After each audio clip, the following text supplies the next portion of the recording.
everywhere dry up. Rain like, whoa. Which part me there, trust me. I don't know if it's a cloud, a special cloud. We are over my yard, what may I tell you? Serious rain. Anyway, we there with you, with all of the madness we are going on in Jamaica, yeah. Mad, a pure madness, well, and I will say pure madness. Because I can see some niceness I go on, but I tell you the madness overwhelming, man. If you don't know by now, you must know. Because years we are said, at them time of year when we celebrate Malcolm X. Malcolm X was assassinated. Malcolm X, one of the most radical black power advocate come out of America. Yes. Malcolm X away start me off in my consciousness, my awareness. Yes. From school days. And ironically, a two teacher turned me on to Malcolm X. One named Marcus Garvey Jr., the son of Marcus Garvey, who used to teach me at Kingston Technical High School. And the next man named Loxley Comrie. For those of you who past certain age, remember Loxley Comrie, Boys Town style. And them man the school we come from, well planted in our way, and it no left from them time there. So Malcolm X is one of them ones where, trust me man, if the youth them would all listen and know where I come from, him go to prison, him do all the badness them where youth do upon the road, and end up in a prison. And then get transformed in prison. Get transformed in prison, meaning say, him go sight up some man, we say them a black Muslim or Nation of Islam, and change him life, turn him life around. And when him come out, him join the Nation of Islam group headed by Elijah Muhammad. And from that day until him death, him was all around the place trying to get black people to wake up. Yes, trying to get black people to wake up. And guess what? A whole heap of we still not wake. If we are asleep, a nightmare we have there with you on the cutting edge. So we talk about Malcolm X as a man who, when we done read him autobiography by Alex Haley, it turned we on to a level now where we did have to go dig deep. Dig deep. Malcolm X is named Malcolm Little. His father come from Georgia and his mother come from Grenada. Yes, Malcolm Little, him changed his name to Malik Shabazz. Because when him joined the Nation of Islam, them never really want to keep them European name. Even though a whole heap of them go to Arab name. But Shabazz was more befitting for him. His father was a Christian, in a Georgia there, a whole heap of black people rise up out of Georgia. In them time there, that was like the centerpiece. It in New York, the centerpiece, black awakening and black consciousness. And then we did have some in Oakland too, because the Black Panther. So, as a man who have a Grenadian mother and an African-American father, and him born in America, him rise up to become one of the main target for the FBI. Him rise up to be one of the main target for assassinations, just like Martin Luther King and others before him. But him leave a legacy that is undeniable one of the greatest legacy a man can leave in relationship to how him view him race and how him say we should do things to get cross. I hope people don't like what him say. But I tell you, say, if you do a whole heap of things what him did say, we wouldn't still ourselves in this problem here where we now. Malcolm X we celebrate because when I come on when his birthday, we still there for Malcolm X. We have to play a little clip here, a little small biography of who was Malcolm X. So why you listen, for those of you who don't even know who named Malcolm X. Who taught you to hate your own kind? Who taught you to hate the race that you belong to? So much so that you don't want to be around each other. You know, before you come asking Mr. Muhammad, does he teach hate, you should ask yourself who taught you to hate being what God gave you. How did one man go from petty criminal to becoming a global voice against racism? He's one of the most prominent Muslims in modern history and a symbol of black liberation who has inspired generations. A gangster, a preacher, and a revolutionary, this is the extraordinary journey of Malcolm X. Malcolm X was born in 1925 in Omaha, Nebraska. His parents, Earl and Louise Little, were followers of the Pan-African activist Marcus Garvey. As a result, their family was subjected to constant harassment by the Ku Klux Klan, who burned down their home when Malcolm was just 4 years old. The family moved to Michigan, where they were threatened by the Black Legion, an offshoot of the KKK. 4 of Malcolm's uncles were also murdered by white racists. Malcolm's father died when he was 6. The incident was officially ruled a streetcar accident, although his mother believed he had ultimately been murdered by the Black Legion. When Malcolm was 13, his mother was committed to a mental institution. Her children were split up and sent to different foster homes. Malcolm was an excellent student, but dropped out of school after a white teacher told him it was unrealistic for a young black boy to have aspirations of being a lawyer. After a few years in Michigan and Boston, he moved to Harlem at the age of 18, where he was involved in gambling, robbery, drug dealing, and pimping. At the age of 21, after committing a string of robberies with a small gang in Boston, Malcolm was arrested and sentenced to 8 to 10 years at Charlestown State Prison. Incarceration was the beginning of Malcolm's transformation. While in prison, his siblings began writing to him about the Nation of Islam and its leader, Elijah Muhammad. The Nation of Islam promoted black independence and rejected the notion of the superiority of white people. Instead, Elijah Muhammad taught his followers a form of separatism from whites, who were actually considered devils, inferior to black people, who were the original inhabitants of Earth. Malcolm, initially hostile to the idea of any religion, eventually became a member of the nation. He read books constantly and began writing regularly to Elijah Muhammad. Muhammad's followers were taught to abandon their given family names, as they were actually the names of former slave owners. So Malcolm Little became Malcolm X. After being paroled, Malcolm visited Elijah Muhammad in Chicago. In June the next year, he was named Assistant Minister of the Nation of Islam's Temple No. 1 in Detroit. He later established Boston's Temple No. 11 and expanded Temple No. 12 in Philadelphia. And those of you who think that you perhaps came here to hear us tell you to turn the other cheek to the brutality of the white man, I say again, you came to the wrong place. Finally, he was selected to lead Temple No. 7 in Harlem, where he was responsible for a huge surge in membership. We don't teach you to turn the other cheek. We don't teach you to turn the other cheek in the South, and we don't teach you to turn the other cheek in the North. We teach you to obey the law. We teach you to carry yourselves in a respectable way. But at the same time, we teach you that anyone who puts his hand on you, do your best to see that he doesn't put it on anybody else.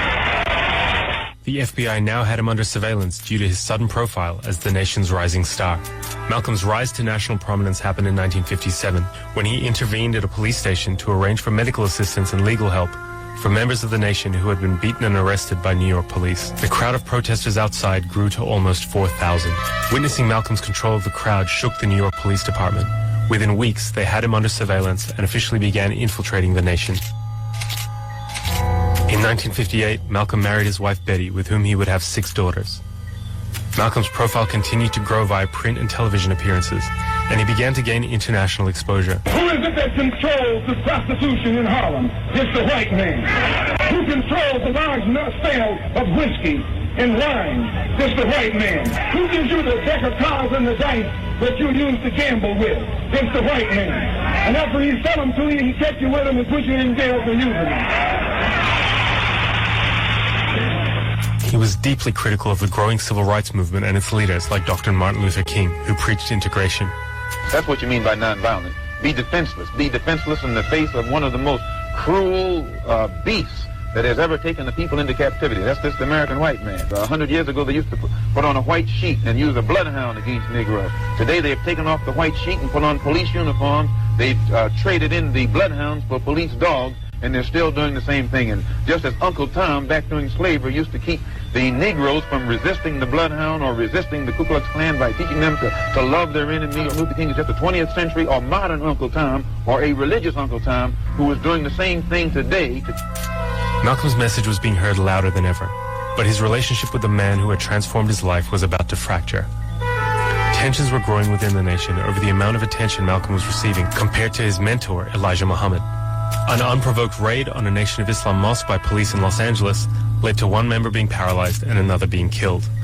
No charges were laid against the police. The white man believes you when you go to him with that old sweet talk, because you've been sweet talking him ever since he brought you here. Stop sweet talking. Tell him how you feel. Tell him what kind of hell you've been catching, and let him know that if he's not ready to clean his house up, if he's not ready to clean his house up, he shouldn't have a house. It should catch on fire and burn down. Malcolm was reportedly stunned by Elijah Muhammad's refusal to allow any form of response or retaliation for the incident. The two also disagreed over Malcolm's desire to begin working with civil rights organizations, black politicians, and other religious organizations. Then, suddenly... Here is a bulletin from CBS News. 3 shots were fired at President Kennedy's motorcade in downtown Dallas. President Kennedy has been seriously wounded. Malcolm's response to the Kennedy assassination led to him being officially silenced for 90 days. Malcolm X, you were involved in a controversy some months ago with your leader. Is that over? Well, I've been silent for the past 90 days because of some statements I made concerning the President of the United States, which were distorted. They were distorted? And yes. And, what did you say, Malcolm? Well, I said the same thing that everybody says, that his assassination was the result of the climate of hate. But only I said the chickens came home to roost, and which means the same thing. In March of 1964, Malcolm publicly announced his break from the Nation of Islam. He also expressed a desire to work with other civil rights leaders, saying that Elijah Muhammad had prevented him from doing so. Then came a bombshell. Well, in reality, I never even left the Muslim movement. They put me out. And they put me out because of what I knew. And what I knew was told to me by Mr. Muhammad's son, Wallace Muhammad himself. They put me out and they put him out. Who is the father of all of these various children whom you have enumerated? The first one to tell me who the father was Wallace Muhammad, and he told me that the father was Elijah Muhammad himself. And how many of these illegitimate children did he father with the sisters? Well, he made 6 sisters pregnant. They all had children. 2 of those 6 had 2 children.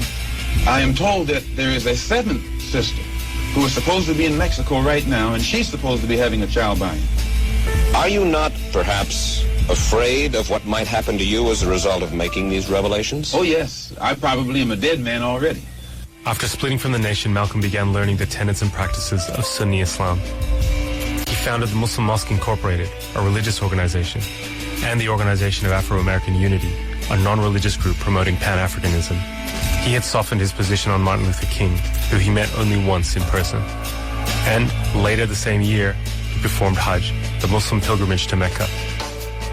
This was to be yet another transformative experience for him. When I was on the pilgrimage, I had close contact with Muslims whose skin would in America be classified as white, and with Muslims who themselves would be classified as white in America. But these particular Muslims didn't call themselves white. They looked upon themselves as human beings, as part of the human family, and therefore they looked upon all other segments of the human family as part of that same family. Now, they had a different look or a different air or a different attitude than that which is reflected in the attitude of the man in America who calls himself white.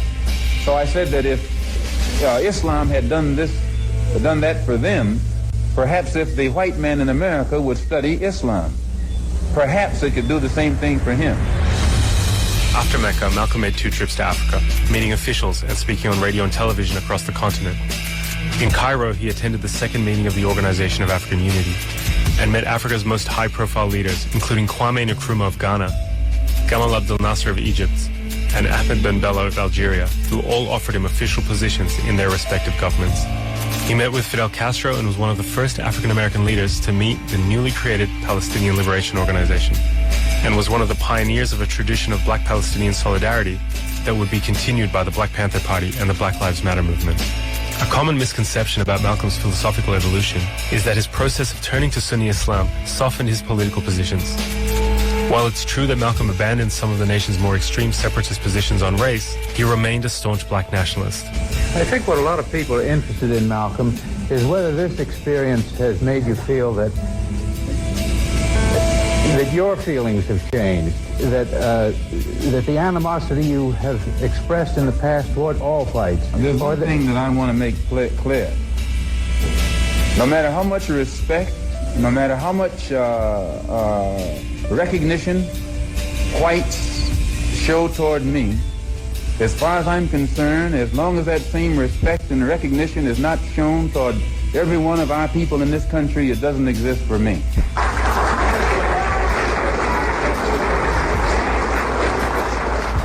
If anything, Malcolm's travel had led him to globalize his perspective, seeing black liberation as something beyond the United States, and as something that was intimately tied to struggles for independence across the Third World. It has remained a domestic problem.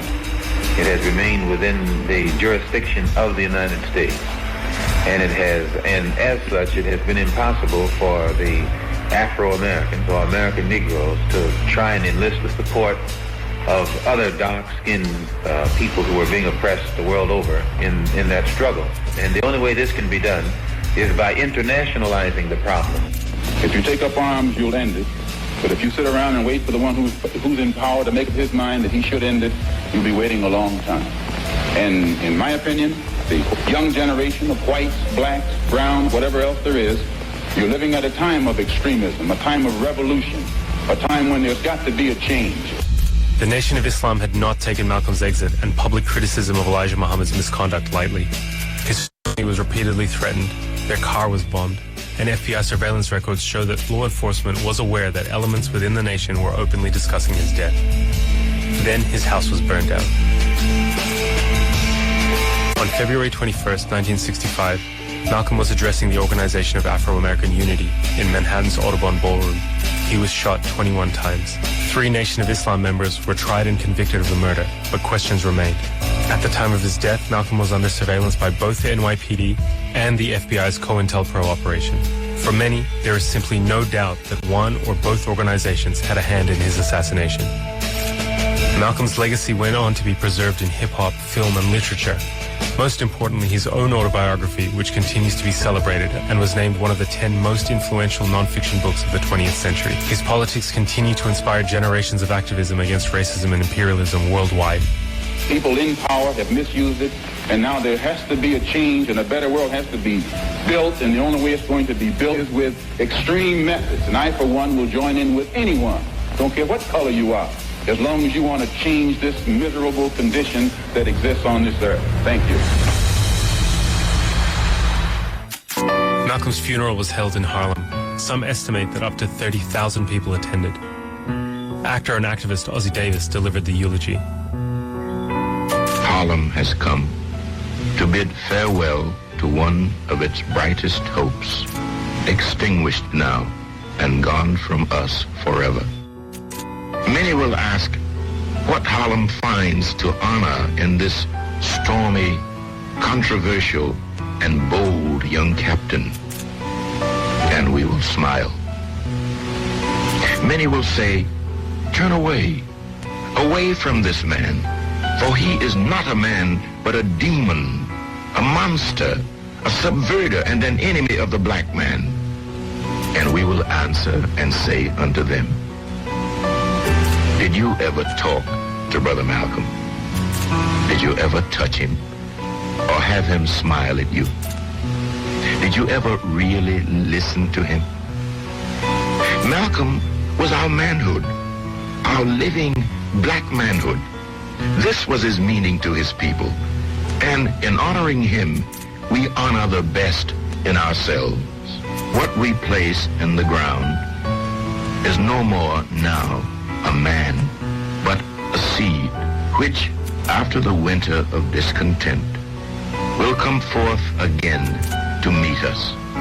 And we shall know him then for what he was and is, a prince, our own black shining prince, who did not hesitate to die because he loved us so. You now use Shabazz and drop X?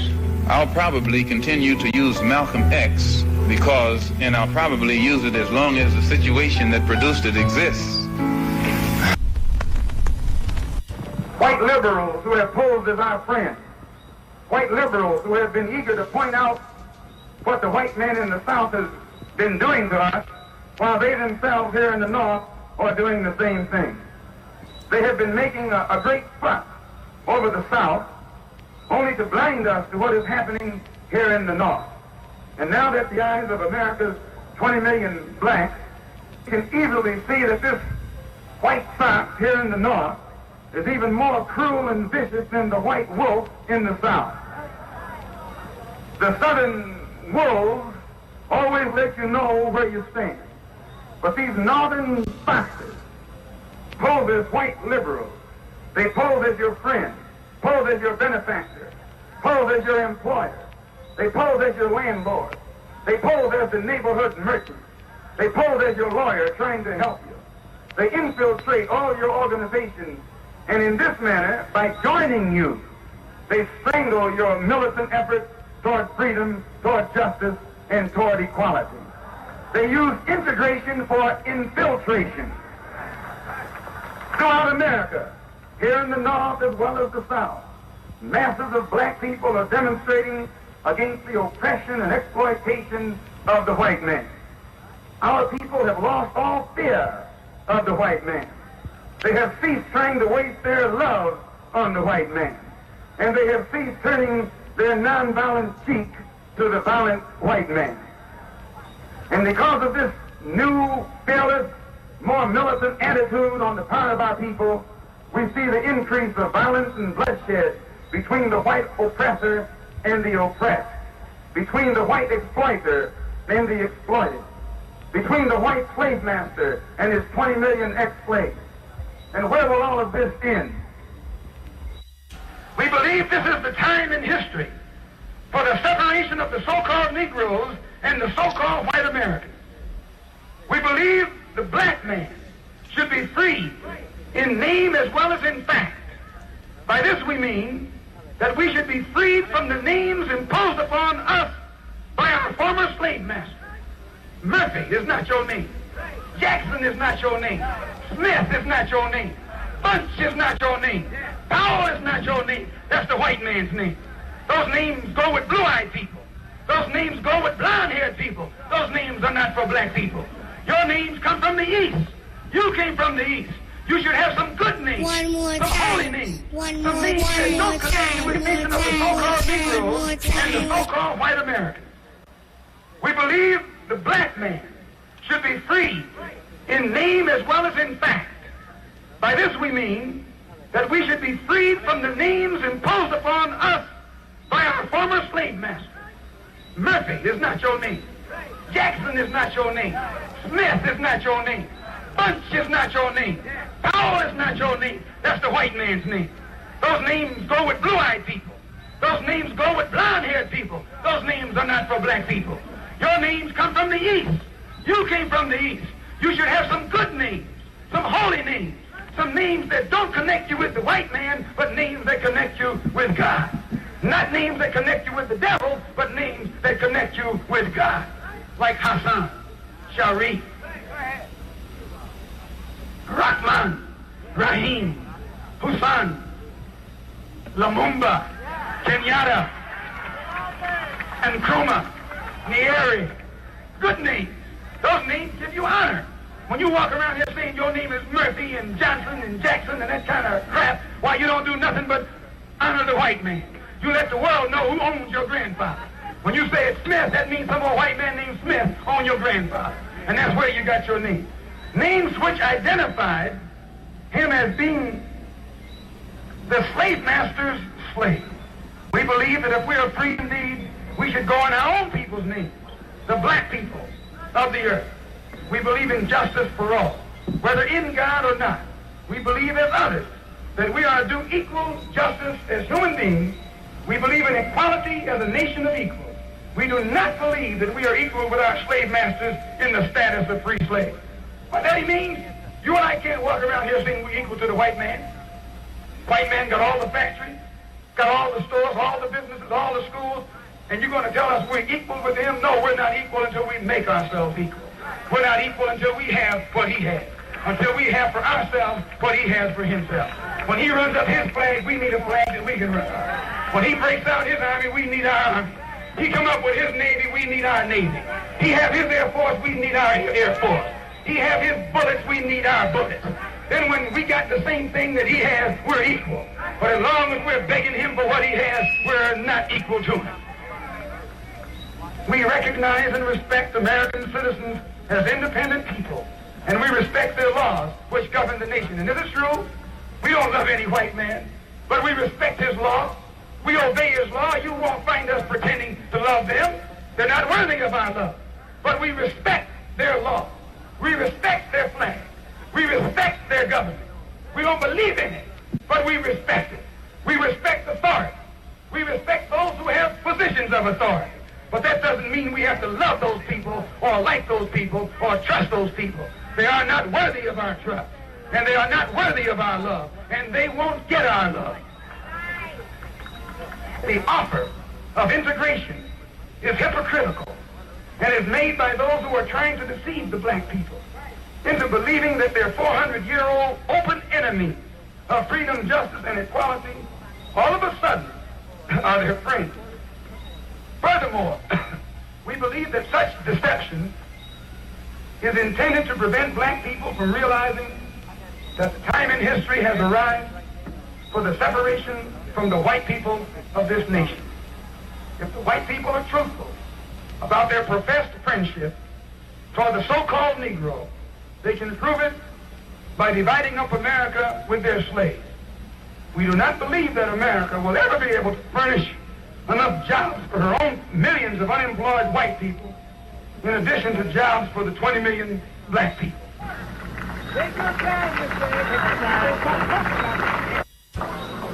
Why do they engage in this form of harassment?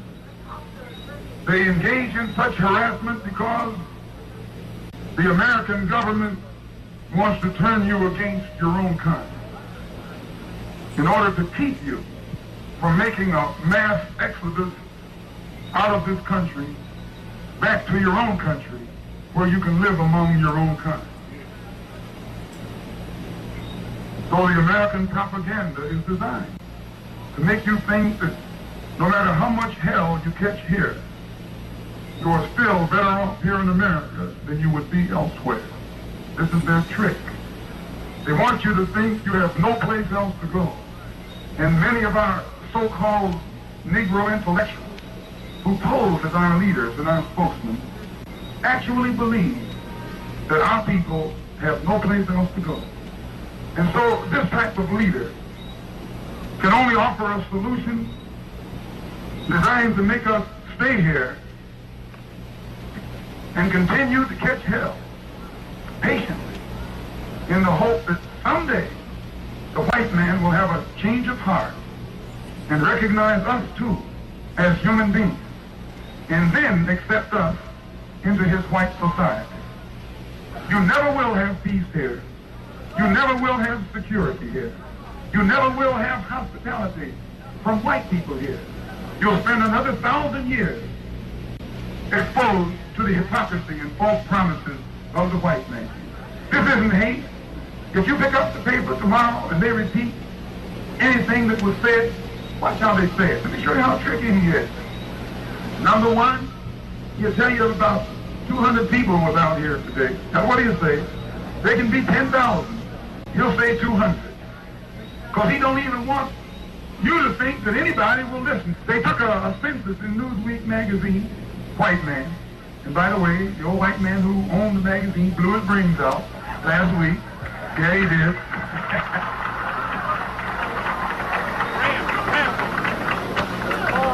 Blew his brains out. He owned the Washington Post and the Newsweek magazine, and he was, I think he was Mr. Kennedy's best friend. One of his advisors. In a moment of happiness, he blew out his brain. I love to see them get that happy. If I want to listen to that program, I might not even know if you remember him. But today I have to make you know of those who pass on and who stand up in front of all of these people who enslaved our ancestors. Stand up and tell them, say, watch out. We're not going to take it, you know. We're not going to go like we're idiot. And even all of that, you still have a whole heap of we are still going like we're idiot. Because when they hear about black or Africa or anything like that, them know none of that.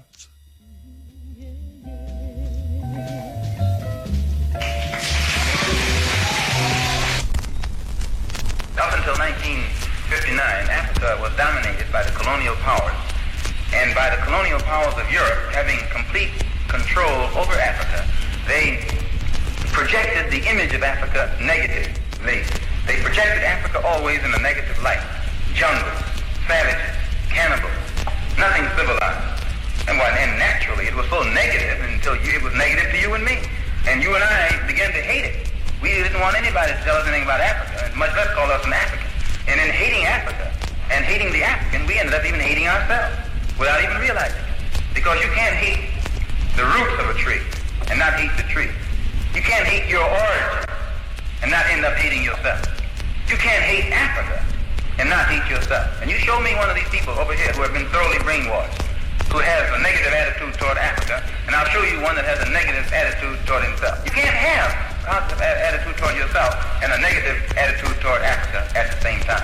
To the same degree that your attitude, that your understanding of an attitude toward Africa becomes positive, you'll find that your understanding of and your attitude toward yourself will also become positive. And this is what the white man knows. So they very skillfully made you and me hate our African identity, our African characteristics. And you know yourself that we have been a people who hated our African characteristics. We hated our hair. We hated the shape of our nose. We wanted one of those long, dog-like noses, you know. Yeah. We hated the color of our skin. Hated the blood of Africa that was in our veins. And in hating our features and our skin and our blood, why we had to end up hating ourselves. And we hated ourselves. Our color became to us a chain. We felt that it was holding us back. Our color became to us like a prison, which we felt was keeping us confined, not letting us go this way or that way. And we felt that all of these restrictions were based solely upon our color, and the psychological reaction to that would have to be that as long as we felt imprisoned or chained or trapped by black skin, black features, and black blood, that skin and those features and that blood that was holding us back automatically had to become hateful to us. And it became hateful to us. It made us feel inferior. It made us feel inadequate. It made us feel helpless. And when we fell victim to this feeling of inadequacy or inferiority or helplessness, we turned to somebody else to show us the way. We didn't have confidence in another black man to show us the way, or black people to show us the way. In those days, we didn't. We didn't think a black man could do anything but play some horn, you know, some sound, and make you happy with some songs, and in that way. But when in serious things, where our food, clothing, and shelter was concerned, and our education was concerned, we turned to the man. We never thought in terms of bringing these things into existence for ourselves. We never thought in terms of doing things for ourselves because we felt helpless. And what made us feel helpless was our hatred for ourselves and our hatred for ourselves stems from our hatred of things that. Yes. Hate for yourself, man. And we still see it. Still see it. African people hate themselves. The normal Jamaican, if you walk on the street and talk about Africa, them say, we come here with a Rasta talk. For me, I don't know Rasta talk. And you never tell them nothing about Rasta, you know. Africa, you tell them about. But you see, to them associate Africa with Rasta. Them associate Africa with themselves. Them is different. If you say West Indian, they would have preferred that. And them are not Indian. Yes. You think you could look at a Chinaman and say, man, and say, want to China, man. If not, say, man, no Chinese, even though they never go to China yet. Most of the Chinese, them in Jamaica, never go to China yet. But when you talk to them are Chinese. Yes, Malcolm is saying it. Loud and clear from them time there. Serious thing. On the 19th of May. It's supposed to be his birthday. As I tell you already, his mother come from Grenada and his father come from Georgia. Him born in America, said we go to prison, come out back and turn a national hero. We have on the line here Michael Barnett, who is going to remember Malcolm X with a presentation. Good night, sir. Yes, good night, Muta. Yeah, man. All the audio clips you've been playing of Malcolm and all of that, just, you know, yes, is powerful because, you know, I have respected and loved Malcolm from, you know, I was a youth. Yeah, man, from school. So that inspired me to coordinate an event, a commemorative lecture on Monday in celebration of the 100th anniversary of Earth Strong, Malcolm, you know, over at UWI, Bona campus. And that's at 6 o'clock, a place called the Multifunctional Room, which is near the main library. So 6 p.m. in the evening on Monday. And we'll have Reverend Kobe Little, who is a member of the relative. What I'm relative? Yeah, relative. Yeah, from his. What is it? What part-time relative he means? He probably like third cousin removed or something. Oh, like far. Yeah. I actually tried to get Yasser Shabazz, his third daughter, but yeah, that never, you know, reaped any. That never came true. It was proved difficult. But I'm still glad, you know, that a family member, someone who's passionate about Malcolm, is willing to come fly in. We're flying in him, actually. He's based in Baltimore, Maryland, you know? Okay. And he's a Baptist minister in the tradition of Earl Little, Malcolm's father, and in his own way, he's an activist himself. He is the president of the Maryland NAACP chapter from 2018 up till last year. He's a consummate reparations activist from ever since the early 90s, you know. He's basically a voice not just for reparations in the U.S., but Pan-Africanism and African world affairs. He travels a lot doing his thing, and he spent some time in Selma, Alabama at the early at the turn of the 21st century there, learning firsthand from civil rights activists down in Selma, Alabama. So he's, in his own way, trying to, cut through, to follow Malcolm in some respect, you know? Okay. So he's going to be the keynote speaker. I'm going to give some opening remarks to give perspective on why Malcolm is still relevant today. His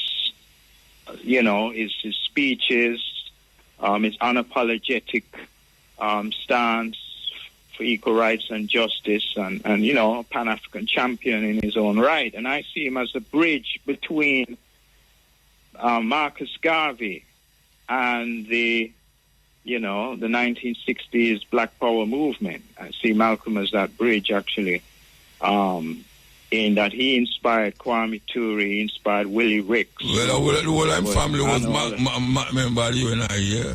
That's right. I mean, him, mother, and father. Yes. Was member exactly. you and I, yeah. And Malcolm in his autobiography speaks very, very strongly about how his father, carried him to meetings, meetings, and how he was inspired by Marcus Garvey, looking at the photos that were passed from hand to hand in the meetings that his father held, and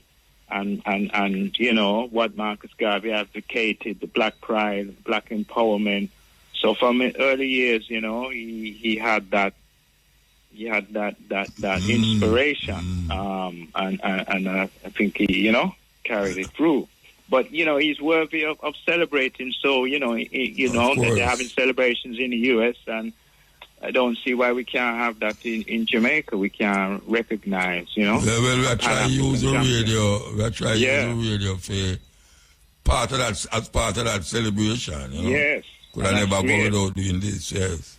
It's great, Muta, because even I've been listening to the show from earlier and there's some great clips. So who is going to speak at your function? Who is going to speak? It will be Reverend Kobe Little as the keynote. I will make some remarks, as I said, to try and set a context for why it's important to celebrate Malcolm's legacy as a Pan-African champion. Stephen Golding will also be making some opening remarks connecting the legacy of Marcus Garvey with Malcolm X. So in terms of speakers, and then we will, open it up then for a lively discussion with the audience about Malcolm's legacy, and everything is there. So for those who are interested, it's a free event. So it should be a very lively discussion, enigmatic, and as I said, Mona campus, Monday the 19th is coming Monday at 6 p.m. to 9 p.m. in the location is the multifunctional room, which is near the main library. Use the main library as the... They're supposed to know that by now. Yes, hopefully people know that. All right. But, man, so, we're celebrating the legacy of Malcolm just as you're doing so yourself, Give thanks, man. Give thanks. Much thanks. All right. Bless. All right. Yes. Malcolm X with the Arab conquerors. The Arabs didn't come to Egypt until 640. The first non-African people came to Egypt, otherwise called the Hyksos, in 1675 BC. The Africans there were already in the 13th dynasty period. They had built every pyramid you saw there before. They had done the S-turn in the Nile.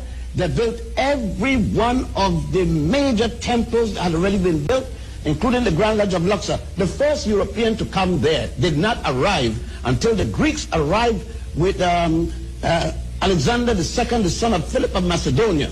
Look, I'm a college graduate. I never heard all this stuff. Because they didn't intend to teach you that. They can't tell you that you're inferior and teach you that you taught Europe.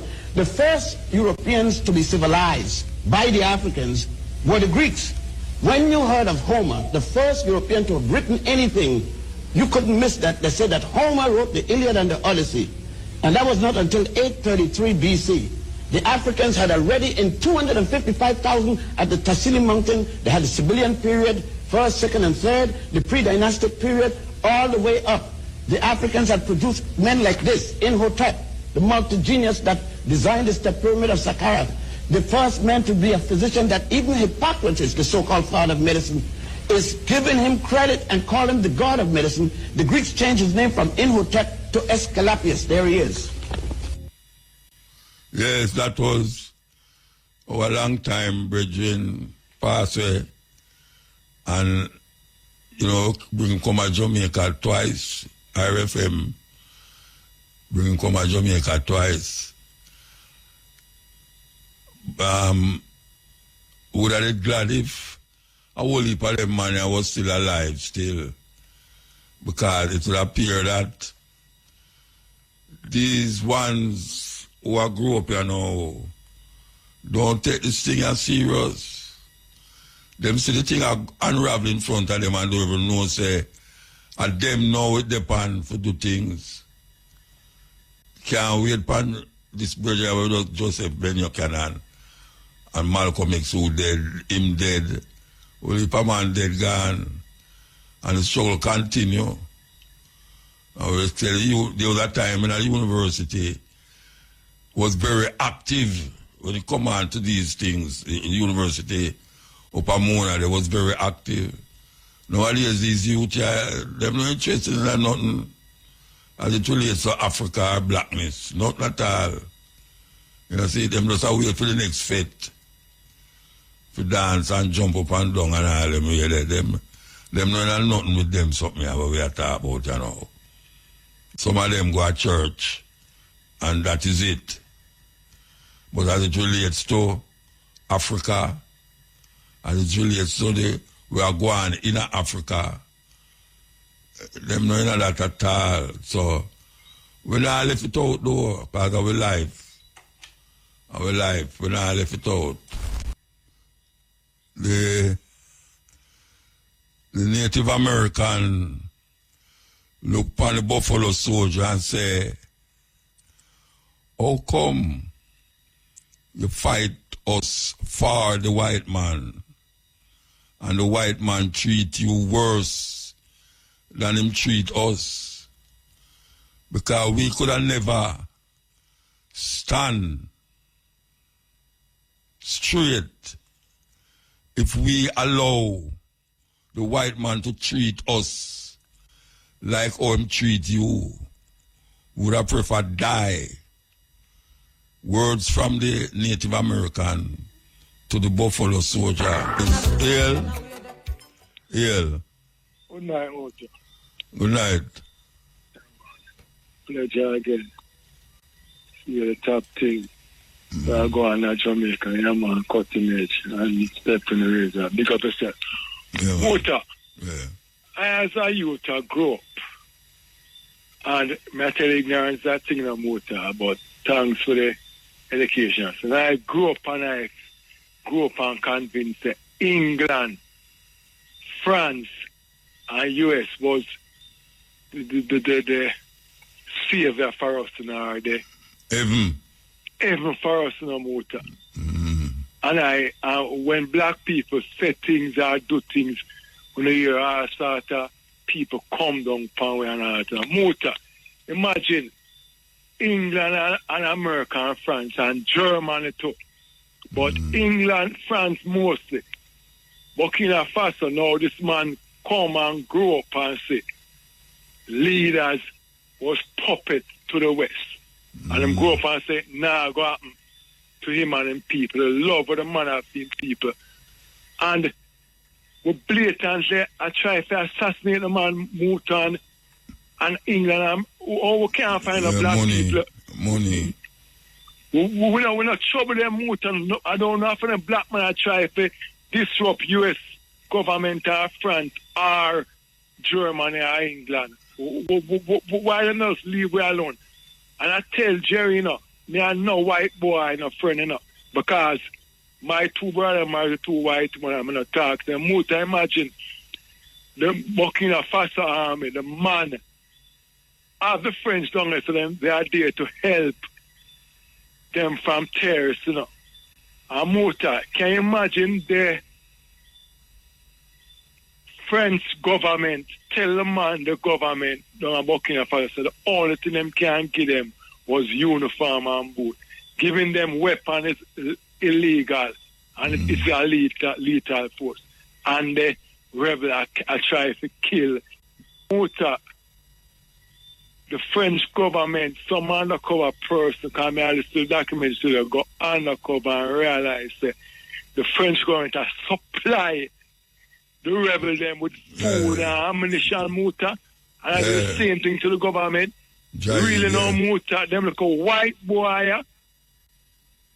Them devil. All the man want to know is to stop seeing people them suffer.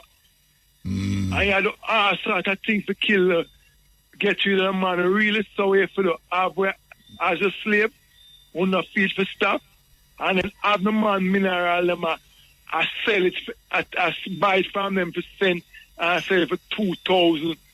But I like them to do with Sankora, you know. That one there, and him appear homage that one there. Him build all that a kind of thing for him. Yeah, him did get assassinated by the same people them who never like to how him go on with the government. And the worst not like that one, you know, because him too educated. Not only too educated. Them see him link up with all the Russian brother there. Putin. Yeah, Putin. That make them even more angry. Worried. Yeah, them worried more. Muta, look here, man. I tell them, you know. Anytime we start to realize that white people are there to save with them our enemy. So whatever a white man, whatever we do, whatever work we do them pay or cover our business, when a white man for come save with us, I say, we're going to save it from the white man, God. And the people, them, I try them very best to get rid of the man. And they're in a Jamaica as a black nation. I behave like them are here for me and so good.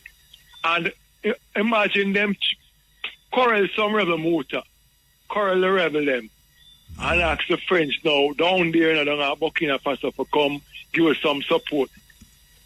And like the people them I say, them for stand down almost 2 weeks after the French are come for support them and tell them to stand down. So them are fair enough. Lord the rebel them forget it. These rebels where I try to interrupt the government from making black people life better. And you go down there and I deceive the people and say they're dead with their general self for fight. Terrorists and thief for the people in mineral. It's about nearly 20 times them try assassinate him, you know. Tuare, you know. Nearly 20 times them try assassinate him. Motor, anytime we there realize that we're going to fight fire with fire, I bet it stop. We have to stop behave like, why we black people want a friend from white people? We don't need a friend from white people. If we have stars that, we'll fight fire with fire. And we stop behave like we're a lamp motor, man. It's the same thing out here. We have a puppet government out here. I don't even want to strain a motor. You have whatever. I go down to a motor and see how much children. And all the government do, them come up with a bad about the soca. All them do is play chatting motor. And not about it. Them not about it. I'm going to tell you again, motor. Anytime you start to have Jamaican police start with a beat, fuck the neighborhood, knock up the people them and talk to them, ask them, all them inside of the parade I get ticket. You have a better police. Because we can never look if we find you have a girl rape a jungle, she dead. You have a next one now, she come and just go on and on and nothing in place to mitigate the problem. All these guys is just chat. So rather than our motor, rather how much $1 million water, wheat, can't all it in general run all it, can't get account fee, them say give minister, then them come back now and say, rather I'll bring paper for sure so the wheat was distributed equally and fair. Just like the $3 trillion where them can't get account for. And up until this very minute motor, you notice it become a dead thing. You favor William say she going keep her up to date and whatever, and words, her argument like the money dead about when I check it out it. And it just total silence motor. Total silence. And these people behave like say black people are animal and them are not a human being, but yet them come and give a God. I will come love up the God and at them alone have bread. Oh, a man say where the previous leader them do Muta to the people, them keep people them in poverty, and tear disease and kill other people, and come now say, yo, we are going to $7 million and them send a black man as a puppet now from the White House to come and check the man the Muta, black man, you know, and this black ballad, roast breastfruit. I tell the man for this month him going up. Well, America. No, really, we are going. Which part reach now? Because you're going to America now. Which part there? When them the Governor General down there. Which Governor General? Not Governor General. One general from the U.S. Army. Go down where? I tell him for. Must say I check. When name the captain down there. No, Burkina Faso. Sorry, yeah. I check him. Oh. But he might take the gold and I sell it for more interest. You saw them guys that can cook up things like them say black people for novice. But you see, a black man down there will help them to get you them too. You know, you're a black man from the neighboring country where get ready to assassinate him. Assassinate him. Yeah. Man, I tell him more time. If black people can't go on listen to two more. No, it now goes all the way, you know. It now goes all the way, Bridget. Why more time? No, bro. Anyway, good for the program and thing. And more time. Last thing, a 3 supermarket I've been to since last week. And incidentally, the people in more time there, I complain more every time I'm coming to the supermarket, the price I go up more. 3 supermarkets last week, and Andrew only start about it, you know, just talking and then it just dead. So, you know, the prices in the supermarket just go up without no notice, not for justified when the man stop. Long life here and a black. All right, sir. All right. Well, the first country them in that group there for decide say, look at French people. We not have to left, you know. We not tolerate, you know, continuous if you just take out the diamond, take out the gold, so, and we not get nothing. We leave. Mali, Burkina Faso, Senegal, join the thing, you know, Niger. We see some others that join Namibia, the woman say, look, you know, we have to have visa for go to America. We don't see why America shouldn't have visa for come to our country. At this rate, you know, silent revolution will take place. Generally done by Bob Marley. Make it popular. Who make it popular? Buju Banton.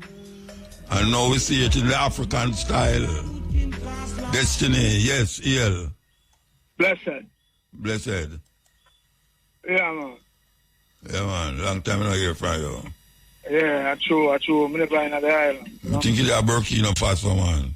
For real. For real. I want to reach a Burkina Faso. One of them time about, you know. I don't know, I don't really touch African side yet, you know. Oh, yeah? I tell myself saying I'm out there. Anytime I touch African side, you know, maybe I live there, you know. Yeah.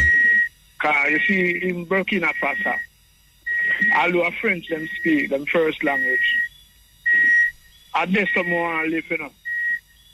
I want to live in one country where I can look up on the leader and know the leader is like me. Tell them to close the car door, whatever I meant nice. Close the car door. Yeah. Yeah, man. See? Because you want to know. You see, that youth that lead. Yeah. Hold on, I still make moves out here. Yeah, man, I hear it, man. Yeah, maybe at the seat belt. Yeah, seat belt. Okay. Yeah, man, bro. Wide loud, I know. Loud, I know. Yeah, man, it's supposed to go on, I know. Yeah, all right. Go on, I know, don't. Yeah. Yeah, me I say, this is when you can walk with a leader, you know, say, yeah. Muta the leader, that walk, you know, say, your life can in him hand and, you know, say, yeah. You will fight, Muta, you will fight till death, you know. But you see, when you know, say, the leader there is a puppet and him can sell you out at any moment, a big problem that, you know, it's like how Bob Marley said, boy, the first step. I would say, Marcus Garvey, yeah. See, say, if you don't try, you never know if you're win. See? So, you have to try. See? When I do start going now, when you have a strong leader, brethren, see? You know, so the world walk out to the man what there. When the little captain, the little general from Louisiana there, see, come out and talk about the man that use gold. Use the gold for himself and enrich himself.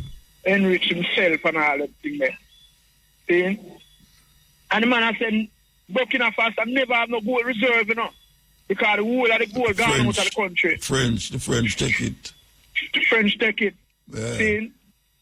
So, since him coming now, him have put up some gold reserve because I'm trying to say, gold reserve even valuable more than US dollar. Of course. You know, see, all the country them are moving from US dollar now. Yeah. Because some of them print US dollar. See? And a US print for them dollar. See, and distribute all. You know, it's the biggest mistake that ever make. When the man them load the aisle, when the aisle people, you know, make that happen, you know. Make US dollar response for trading, you know. The Arab them. Yeah, the Arab them, you know. See, and them sorry too. Because it manipulate the world now, we know that America, United States can just go and print dollar. Just a print dollar. Anything them just print dollar. See? Well, you know, you see, since Trump come up with film tariff thing, the other one, them like China and them one, they get wise now, you know. And start figure out, say, watch out. I better we go and trade with one another and I try to depend upon Trump and America, you know. Even though them are the biggest, what you call it, consumer country, but even one of them who did a fight against China, like Canada and all them places there, yeah. Go around the corner now and I deal with China. You know, whole heap of country now deal with China when never used to deal with China. Yeah, because China is the factory for the world, you know. And you know, China becomes the factory for the world. America, the thing say, I use them, they don't use China. You know?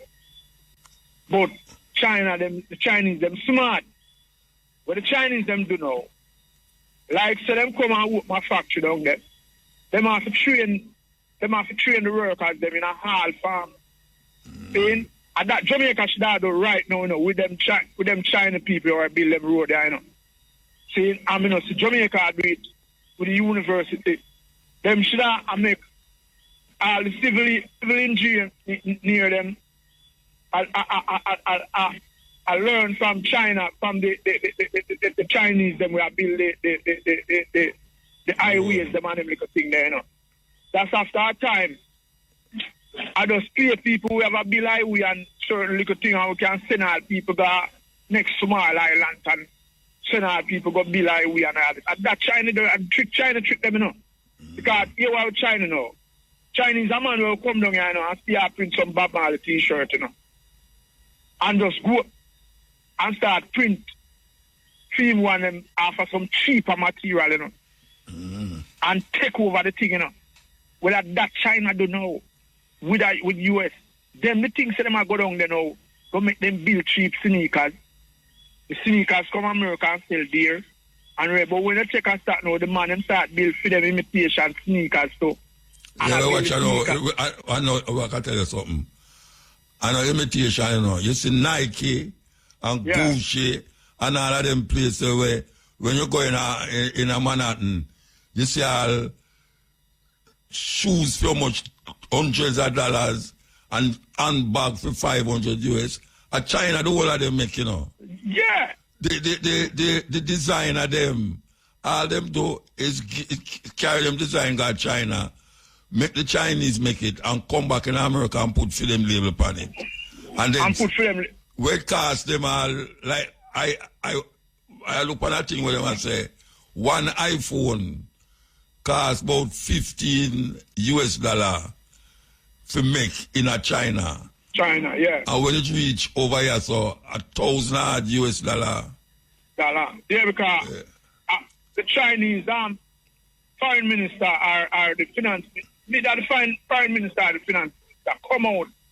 What do you know when the church when Trump are going and thing there, you know, and say, look here, people don't blame China because China build the things them cheap. Yeah, because for them working force work cheaper than America. Cheaper.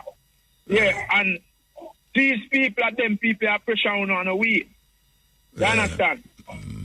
So the people them get to find out now say, some little Gucci thing where you see someone run down and run down. Yeah, them shoes and them shoes and this. And the polo t-shirt and all them so that China them make. A China them make. Yeah. You understand? So some man feel like say for them thing make a Vietnam. Yeah, even. See? And what China do, you know, China take over the whole of the market, them like Vietnam and them place there, you know. All of them like a close place to him. Because them smell the rat and see what go on, you know. So, me don't know. I don't feel like them can stop China again, still, you know. No, you can't chat them. The technology of China have this or no, it's unmatchable, man. The thing them man make now, you can't believe say them make. Yeah. Because the Tesla carry them over there, so them set them up, you know. Them set them up, yeah. Yeah, man, and then bring them come to America. That's why when they know in a problem. Because Tesla now sell again. You see? So is that everything? Anyway, we have to move. Yeah, man, anyway. Yeah, man, bless up yourself, Mutan. Yeah, man. Yeah, man, we're back in on the place, you know. All right, sir. Give thanks, man. Give thanks. Okay. What are you saying about them hard verses? They had them word out. I think you say I 2 set of hard was to go up there, so all right. All right, okay. I will run the show. Which boss that about? Yeah, them not ready, man.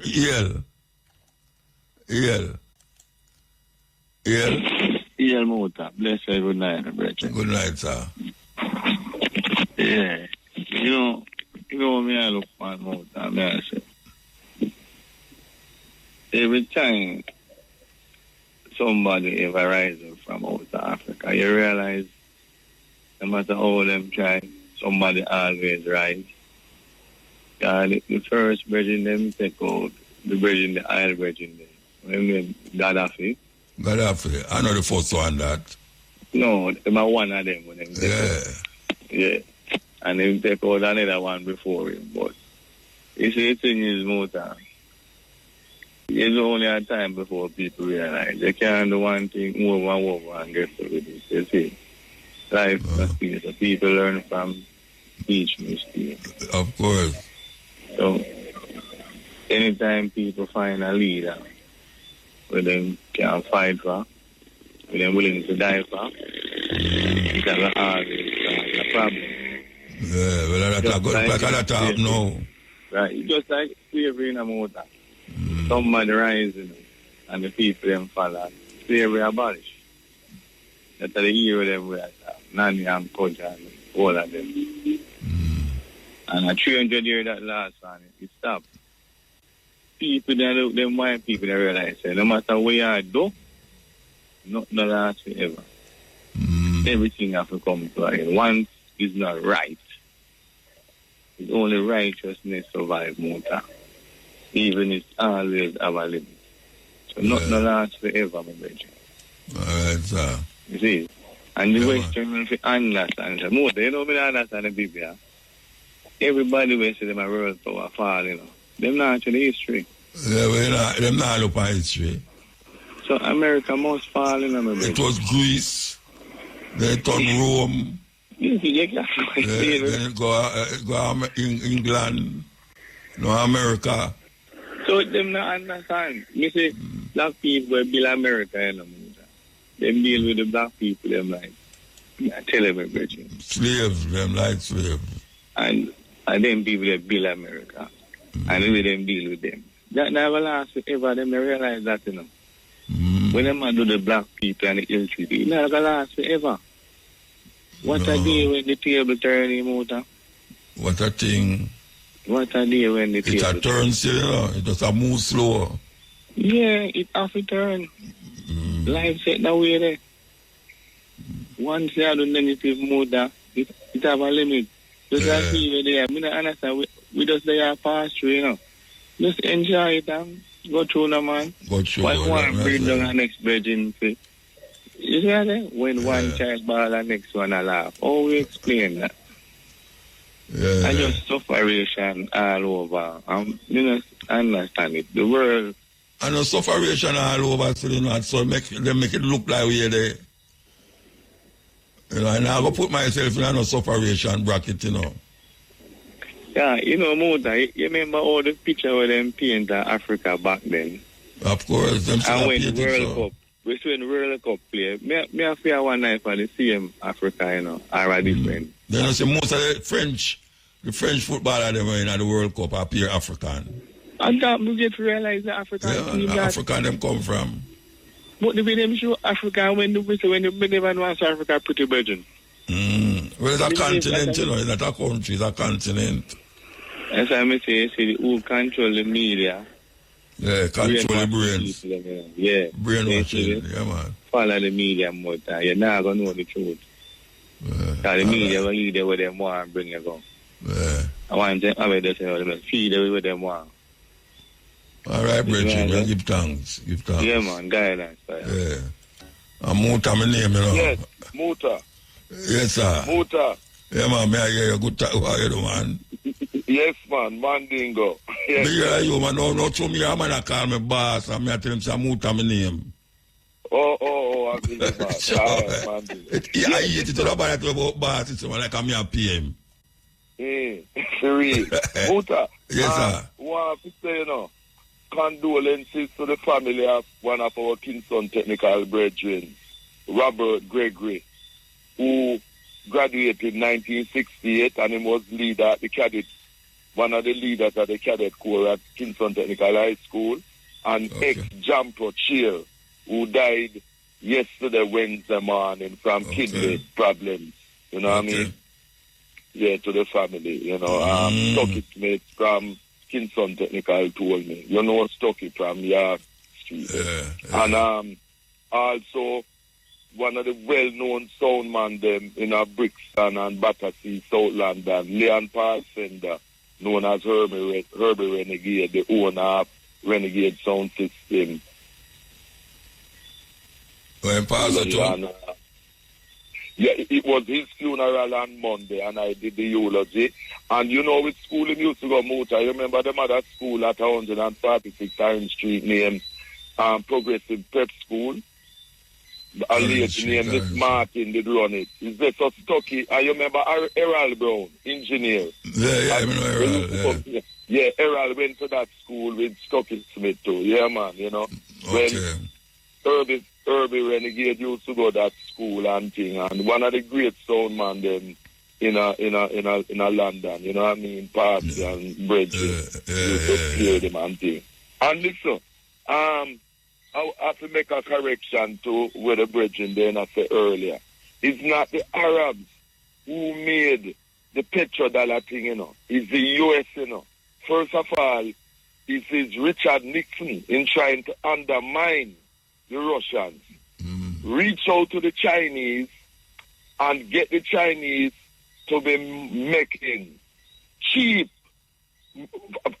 prices, then paying them, and not realizing that by making the Chinese make industrial things, appliances, that by necessity the Chinese would learn the technology because they have to give them the know-how to make these things. And so it turned back on Richard Nixon and the other capitalists, them states, using the Chinese as cheap labor. But the Chinese... but the workforce in China, where the Chinese them work for, America now go work for that, for the same kind of work. Exactly. That is right. That is what Richard Nixon did and create that problem now for the US and things. So the Chinese get the technology of making all kind of things and using it. And this thing about how the US dollar came in, is that before the US dollar, the currency in the world was the English pound, the British sterling. But what the USA did is that they demanded after the war ended in 1945 that the US dollar must replace the British pound as the reserve currency in the world. That is what happened. So it's not like with the brethren then I said earlier, we have to correct people when them give wrong information, and things. And next thing matter about Chinese and things. Jamaica has had many brilliant civil engineers making a lot of things, buildings and roads, and Jamaican civil engineers. Loxley Comrie, man. From Denham Town and Trench Town, brilliant engineer.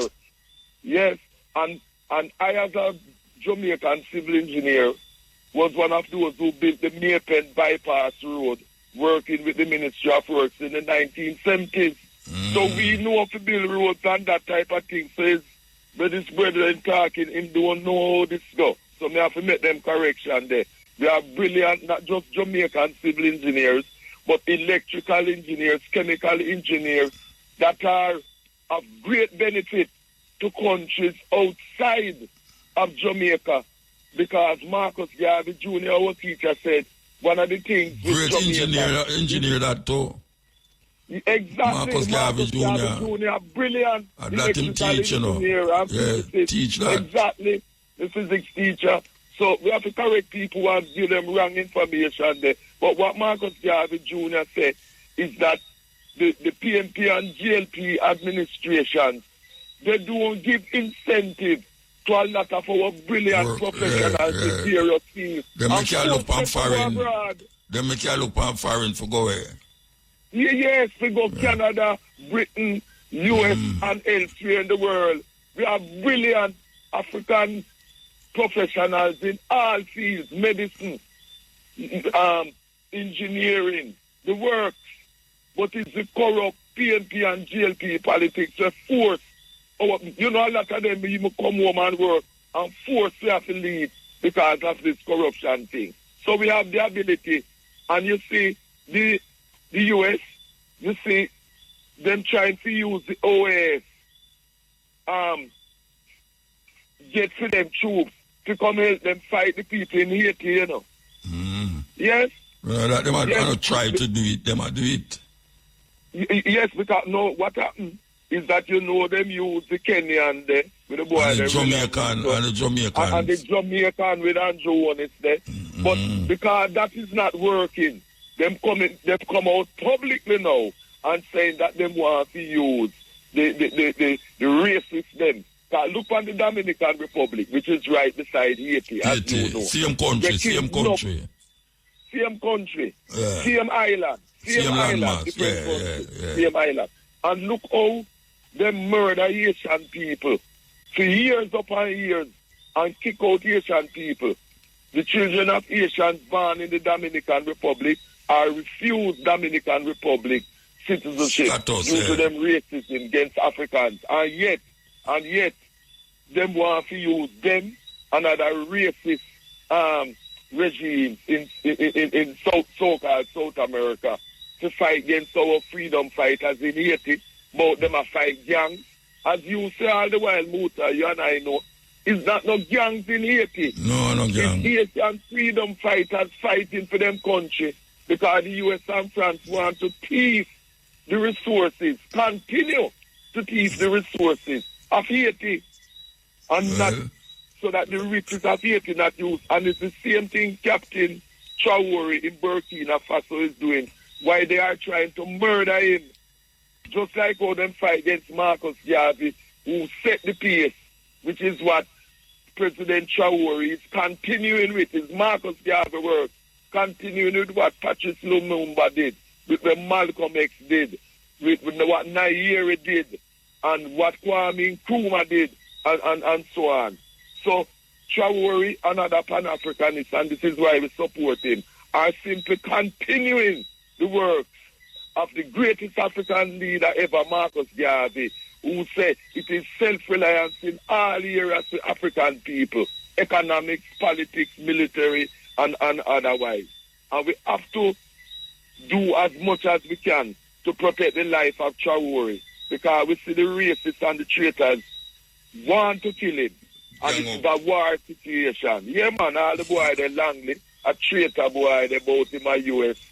4-star Marine. But you see them usually take them money and put them up front here. You remember Colin Powell?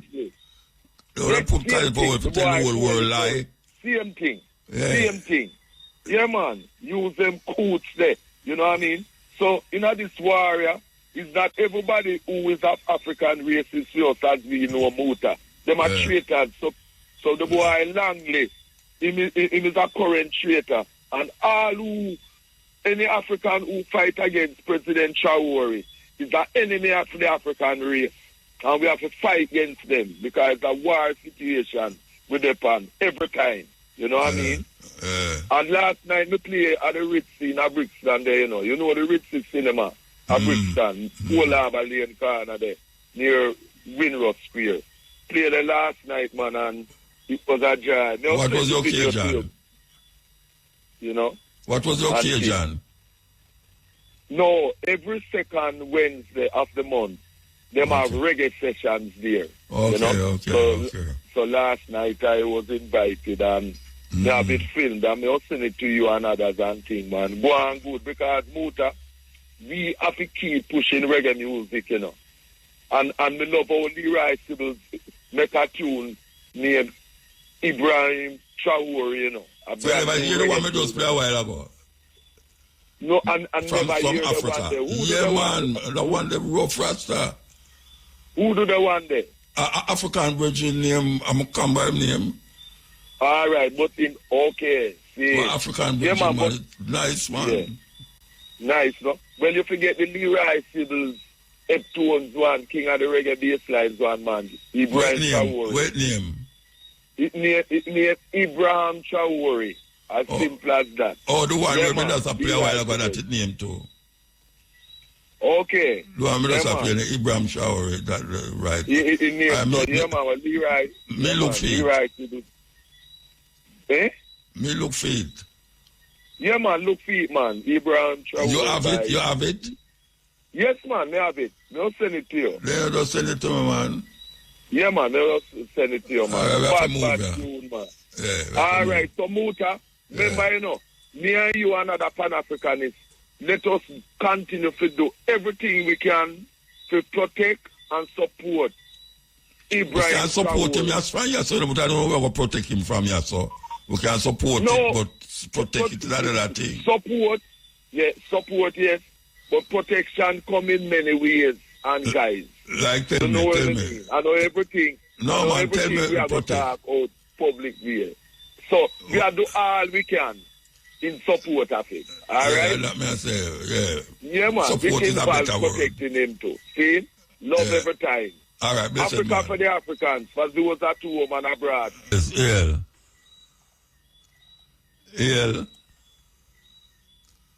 Yes, sir. Yeah, man, talk. Yeah, man, what go on? Motor. Cutting edge. Yeah, man, that's a go on. Yeah, man, my program this month from 1996. 1992. 1992. I listened from 1996. Okay, you missed 4 years. Yeah, because I have a Rasta from 95, so I find the program in 96. Okay. Yeah, man. So, yeah, yeah, man. Well, me I just listen and love where I go on. Okay. See? Yeah, man, give thanks. Yeah, man. It just means changes. Yeah. See? Word sound have power, Yeah, man. World zone of power, man.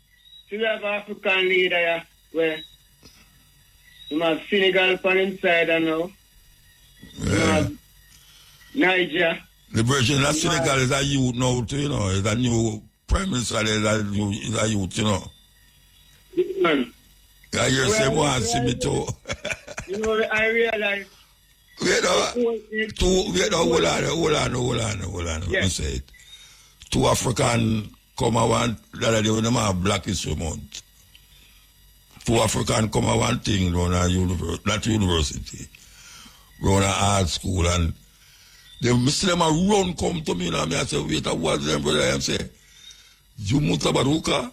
Oh, the new president of Senegal, he wants to meet you. I say, hey, it's a serious thing. Somebody say, what do you mean meet him still? I'll have to be said for me. But it was amazing that him say that, because I don't know the virgin. I don't know him anyway. That's the way I say. Man, so I just want the people to know, say, now at the time for we unite, because we can't free if we not united. I know we not unite, we can't free because the system doesn't unite to rule and I. So the only way, we have to get back ourselves together as a people. How we going to do that? Tell me how we going to do it. How we can do it? Yeah. We don't have to just do the right thing, man. What the right thing? What's the right thing? Tell me what the right thing. The right thing now is to follow the leaders who willing to free Africa like Ibrahim Traoré and be a supporter of that connection. Step away from religion, from the church and the state, because the church and the state have in their eruption. That's why them give a Christian name and a surname. Because them claim to say them control and own them. So you have an African name? No, I don't have an African name. I have a government name. No, the whole of a government name. I'm not talking about African name. So how you come you have an African name? I name a Changabeng I name. Oh, Changabeng, okay. Well, African name that no white man name Changabeng. Yeah, man. But it's not a registered name that exists. No, you don't have to register it. Watch out. Changabeng or Changa, you there? Where would it come from Africa who register with name? Nobody never register with name. Sure. Nobody have African name, nobody never register. The state master just want to be our father because they try to rewrite history and for them favor. They say them are the father. That's why them say the son must have the father name. So when them give it our name now, we look up to them like them are the father. Because a mind game run the world, you know. No, let me tell you. No, the name must identify you with the slave master who own you. Yeah, so if him name... Well, yeah, so when you run away and you go on next man place and you ask, and the slave master over there asks you, where you know, you say Mr. Brown. Him say, oh, you run away. You run away from Mr. Brown. So you know, so you gone back on the plantation, you know. Because I carry you go back and meet Mr. Brown. Mr. Brown, I'm buck up on your slave them down the road there, you know. And I ask him name, him say Mr. Brown, so I know say you're a slave. So I said go. So the people need people step away from religion as well, because it's the church. The church be agreed to just like the state, you know. Are the biggest church, the church are the biggest slave master them. Yeah, man. Cause when one stress out, when the political system stress you out, you know, you claim say I got church for the comfort, cause them grab you. Yeah. Why? So the pastor now. The pastor, I'm going to say you must pray and your life will get better. While you must take your money to better for him life. And the people now dance, but how comes that? So we need to step away from the church because it a distract from a true purpose. Of course. That may I say too. Long time may I say it. Yeah, we can't burn out the state or what, and then I run go to the church. When I go to church, yeah. I may agree with you. All right, sir. Give thanks. Yeah, most I know, sir. I do want to say something today. I have here still. No, we can't talk no half year thing. I know we're upon the year. All right. I don't know if you can get your email address. Yeah, but we can't get upon the year neither. You have to go wait, man. You have to go call about the station. You can't get Shane, man. You can text him and make him. I know Shane down there. Okay. All right, me give Shane. When him come. All right, yeah. Yeah, man. Yeah, man. Okay. I'm going to do what I do now. No, we're not stop. We're not stop, man. Go on put in where you put in. All right. Anyway, you have to know. Being the time, Malvern, why you up earthquake, you know. Earthquake, we see you have phone with, but we did the fire from the phone. I know me look on the phone, me see it now. Earthquake is the man who hosts the Africa Day celebration in a Malvern, that at St. Elizabeth. So all roads lead to Malvern, which is the 23rd Liberation Day. So I get that I go start the 22nd in the evening, go right back. So everyone know what they're supposed to do on the 23rd African Liberation Day. So we just remind you about that. For those who can make it, go and make it. Because I just saw it go every year. Muta. Blessed man. Greetings in the name of the King. And for I Kadamari, I Selassie. You don't know. You run the thing, you know. Cutting edge. I will make on the ledges, you know what I say. No, I want the people to know, say, Rastafari, head of the team, run the team, no matter what I want. To all parliamentarians, I'm going to have to come on that edict time of Muta, because Joa is an international commander, you know. I have to address it on a certain level of the quorum. Now, to all parliamentarians, members of the Jamaica government, Governor General, Prime Minister Dr. Holness, Commander of the JDF, Dr. Kevin Blake, Commissioner of Police, Dr. Chang, Miss Faith Williams, Dr. Dixon, and Dr. Tufton. Those are the people of subject matter discussion where I want to get involved with in this discussion. Now,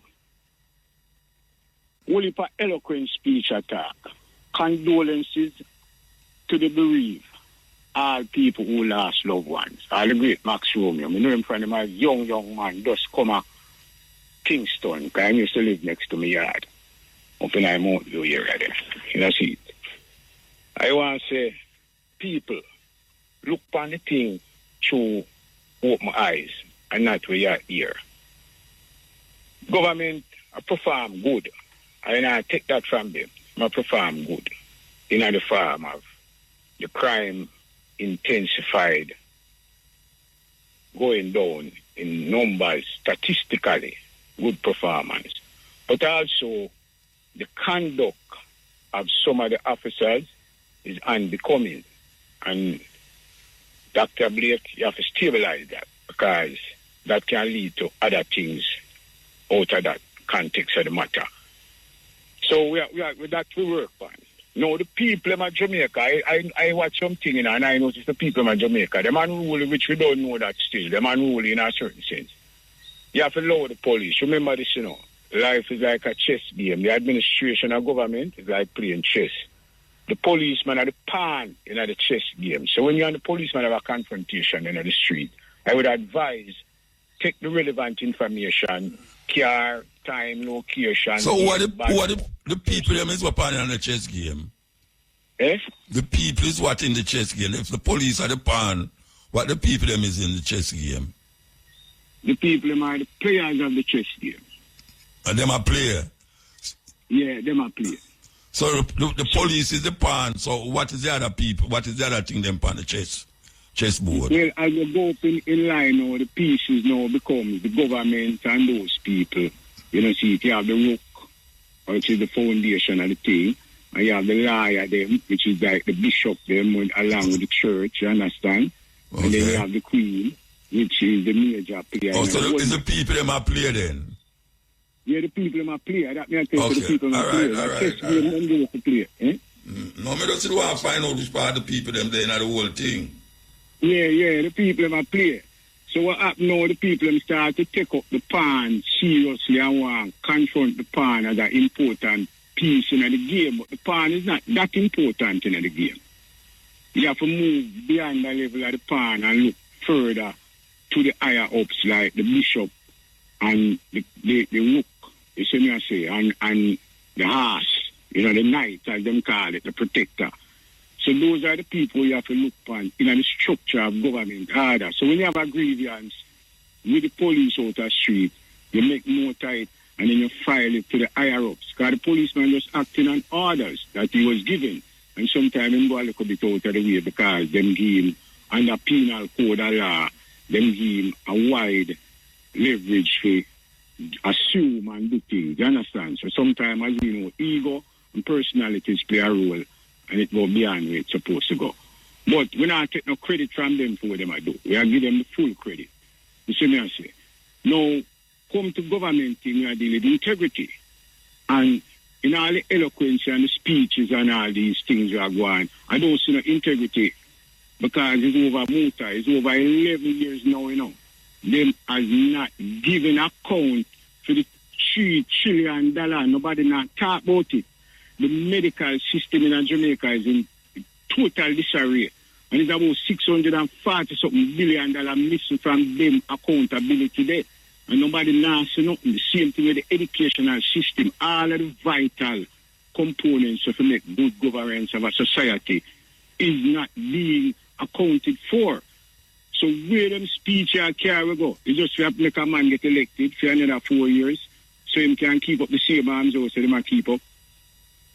The thing must be dealt with. That is a priority on the scale of things that we are looking towards. You see, the beneficiary of the things that I talk about is the PSOJ, a benefit from all our going. The hotel building, the hotel industry, all of them things, they now benefit the poor average Jamaican who it's supposed to be there for. Common law come out of the Justinian order of rule, which we call corpus juris civilis, that are the rule of law, where Britain take up as common law. Common law was made for the common people to redress and address the situation of governance in every society where them give it for living. And the people must look to that as the most important factor. So from the government now provide with the services where we put them there for. Because all of them is servant, Neither of them want to feel like them big and top and or something, Them are servant because what them say them is public servant. And them is there for the what? The public will, which is the betterment of the people, environment, and the being of the establishment. You see where I come from? And we are going to hold them to that. No matter what go on, we are going to hold them to the elections soon coming. Before you know it, we're in probably September, October, And them are go around the thing, them are skirt it. Them are talk about the marijuana thing and them not do nothing about it. You see me I say? Someone know with the Minister of Culture, Miss Babsy Grange, with honor and respect. We know her from Sharon down south. You understand? When she represents Gold Street, and from them time, we know them people, And she will know that to a long time, that. And you see that? So we want to know what we're going to do about those things. Because Rastafari depend a forward movement, And we not stop, and we not give up. We want to say to the people, and we listen to the eye all the while all over the world. We represent the freedom of black people. Black communities worldwide that we represent. I want to big up my and Commander Ibrahim Traore, because we are running under the same banner. All right, sir. Give thanks. Yeah, man. You don't know. Much love, honor, and respect, and big up the whole of the crew. All right, sir. Yes. Yeah. Yeah. Mota? Yes. Yeah, good night, sir. Good night. I just want to ask you, would you question the authenticity of the Garden of Eden story? Yeah, man. Yeah, because I was... Let me know once I have a question it, man. Yeah, could I just say this before? Because you always have some wise commentary. I was in church the other day, a Sabbath church, Seventh-day Adventist, and I asked a couple questions because the Bible says God made the world, and the pastor said that it was perfect because God is perfect and nothing is. But my question of perfection, how I view it is different. I see relative perfection and absolute perfection. God being absolute perfect and we are just relative. But I'm not going there with you because I know your stand and thing. The point I'm making is that, okay, let's say he created all things and it was good according to the Bible. But then, when the question comes, we are asked, at what point would Adam and Eve, if they had been successful in the test, if it was a test, at what point would they have received or be approved of immortality? And he could not answer me. So if the story is true then, and let's say it was a test, we don't know, but the serpent come and tested them, for what reason? And at what point, if both of them had been successful, would they have received immortality? What would have been the reward? These were my questions, and they could not be answered. Okay. So why you ask them that question then? Because based on the church stand, the church is saying the Bible tells you God make evil too. Right. The Bible God made evil, but yeah, but God made evil, yes, but Adam and Eve did not have it in their system. They did not have it in their capacity. Based on what we understand. God had it in his capacity, and the tree of knowledge of good and bad would have introduced it into their capacity. So the fact that they violated, and ate of that tree caused them to become like defective and degenerate as human beings. The long-term goal, the intention was for them to be immortal beings like God. Who said that? Who said that was a long-term thing? Based on the religious beliefs, the Adventist religious beliefs. Oh, no, I think the Bible said that. No, so they are saying based on their belief that they would have become immortal beings and become like God. Yeah. So my question to that theology is, at what point would God have approved of it or granted them that? Would they have been going through more tests or after they succeeded that test? Okay. Versus they believe also that there are other unfallen worlds. In other words, we are not the only beings. God has made other unfallen. Well, the Bible says that Genesis 4, the sons of God, so that the daughters of men were fear and took unto themselves wife. Yeah. So I am not questioning the other unfallen, because rationally thinking I do believe that too. We are just in different dimensions. Where say you believe? Where say you believe? No, I am saying sometimes you don't know what to believe because you don't know what to believe? In terms of certain things. Some things are like beyond our capacity or knowledge scope. Because what do you believe on that? That's why I really call, What do you believe on what? By Adam and Eve? Yeah, no story that, man. I'm not story that I'm for real, man. Yeah, so a man write them something in that story. Then it comes to this question. How do you think we came about in terms of early man and the First Nation? I don't know. Okay, sir. All right, thank you. Virgin. Yeah, man. Ira, man. Hell. Yes, man. Blessed, man. Yeah, I hear me about man. I hear me I try to get you, Are you here? For last year, February. Remember, I get that number there. Why I'm still dealing to your phone from last year? No, when you call, you never call the Wednesday night, my family. Oh, you? Yeah, you call the Thursday. Where you talk about when me call? Me no call. Me the day a match. Okay. From last year? From last year, they match? Yeah, and even tomorrow I want to go a match, so come here, I want to coach tonight. So, a 1 year now you call and you do a match for 1 year every Thursday? Both times, Shanice give my name, no? What? She should give my name. Oh. Shanice. Who name Shanice? Your co-worker up there. The part area that attached to him. No, Samara. She doesn't nobody not give you no name, man. A 1 year now you talk about. But I don't know what you talk about now. No, Shamara not there now. Shamara gone her bed. All right. She must have there a dream about you. Shanice, me not tell she give me name. No, nobody not there, man. I'm me and a bridging alone there. All right. You know what I mean, no. You see the 3-letter word in a Jacob son them. 3-letter word in a Jacob? Yeah. I don't understand where you have 3 letters in a Jacob, 3-letter word in a Jacob. Yeah, when a Jacob son, you have 3 letters. Where name? You don't know. Samuel, Rubin, Levi, the next one there. Gad? Oh, you call it on the radio for motor, man, you know? No, Gad, man. What happened? Yeah, but we never want to do that, brother. People don't know me want to talk about, we never feel like talk about, want to talk about. Then if you want to talk about Gad, what the man come with some little go around the corner business, right, sir? No, I don't want public committee.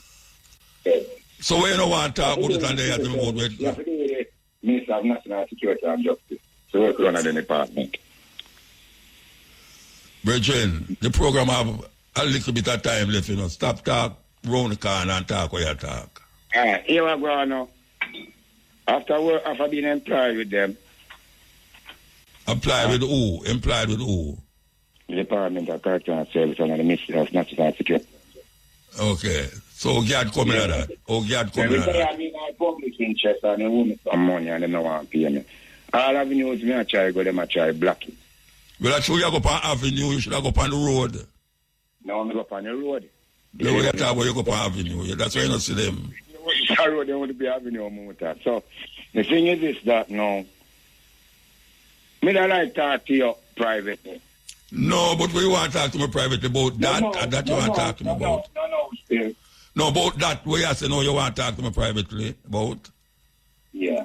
No, but me don't want to talk about that privately, Virgin. Your problem and not my problem. Where you want to talk to me privately about it for? I solve you want me solve it? You give me some information if you have any, could I give me? So talk it where you talk now and me get information. Alright, then here I know. Every time I public interest, I want 50% of my retirement benefits for 31 years now. All these 31 years, I live out the road with some secret accident. And like the 25th of August last year, I write them a letter, and now them can't try to give me an interview. We have a union named UAW, what Lambert Brown. Him delegate disrespect me. The work I did. Okay, I mean, diss him back. The thing about it is this, that now, the Federation, the Customer Service Federation are mighty with them farm it, you know. But I mean, I want public on me thing like how you have it, you know. All right, well, you want me to know. If you have KD knife off his throat and case, you know, brother. All right, you want me to know. Listen to me, I say.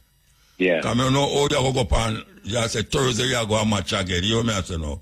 We are going to have a lawyer up on the program tomorrow. You can ask him. Yeah, tell him where you by 2 from 2 to 3 o'clock. Eh? You can get in a call here from 2 to 3 o'clock. At 4 o'clock in my company, the lawyer come 4 o'clock. All right, I'll get in a call for you that time. All right. So talk about it tomorrow, yeah? There's something now, motor where you need to know. No, but you don't know why, Vietnam man, how much things you going to say? So you don't say something already.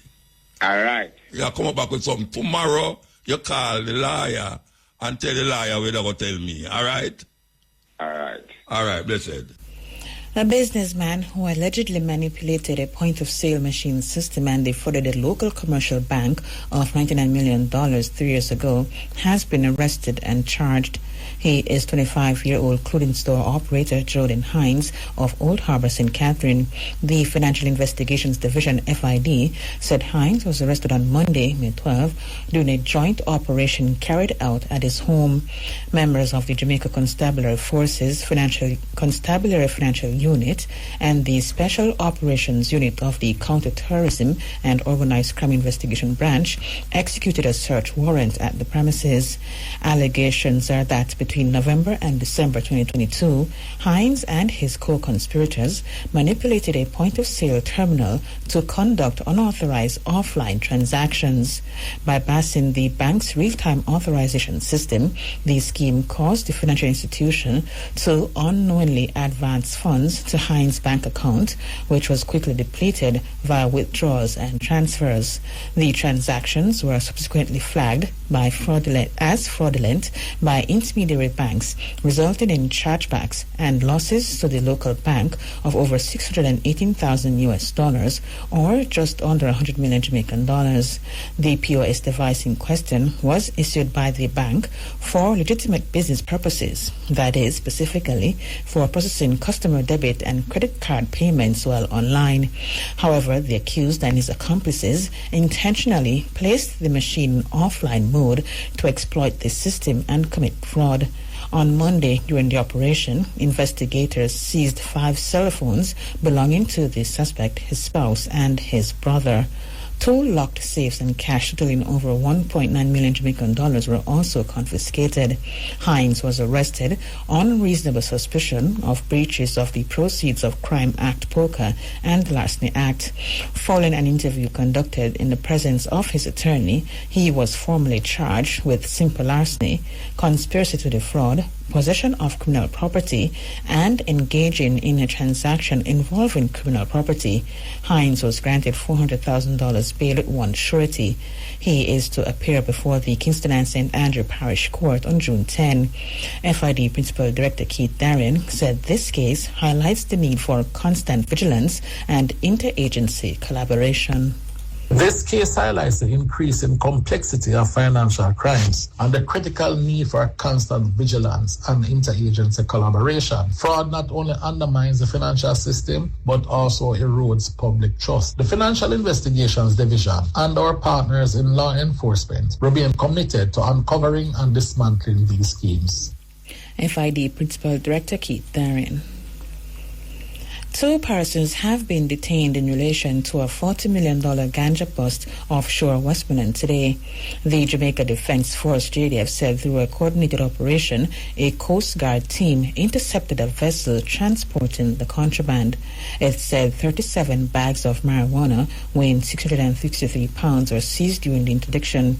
The JDF says it remains committed to utilizing air and maritime assets to counter illicit trafficking, protecting Jamaica's borders, and safeguarding the blue economy.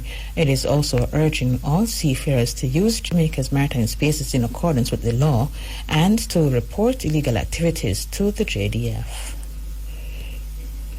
Minister of Labour Pernell Charles Jr. says investigations into the Chinese-operated car service company in St. Catherine revealed that some workers did not have permits, and these and other findings have been shared with the Jamaica Constabulary Force. He made the revelation today at a press conference in Kingston.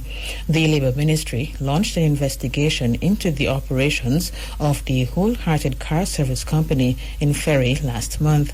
Mr. Charles Jr. said the work permits and occupational safety and health units visited the facility multiple times to conduct their investigation. He confirmed that the investigation has concluded and it was found that some employees were working without a permit. We were able to confirm that there were issues in relation to the work permit status or lack thereof for some individuals who, in our estimation, were part of the work team at that facility. We can also confirm, and we have confirmed, that there were some individuals who did have active, valid work permits. However, as to whether those work permits aligned to the activity that was being carried out at that facility is another issue. We are working across ministries, so it is not only the Ministry of Labour and Social Security. And while we continue to work across ministries, our primary goal is to ensure that there is full adherence to the law. Mr. Charles Jr. reiterated that activities at the facility have ceased.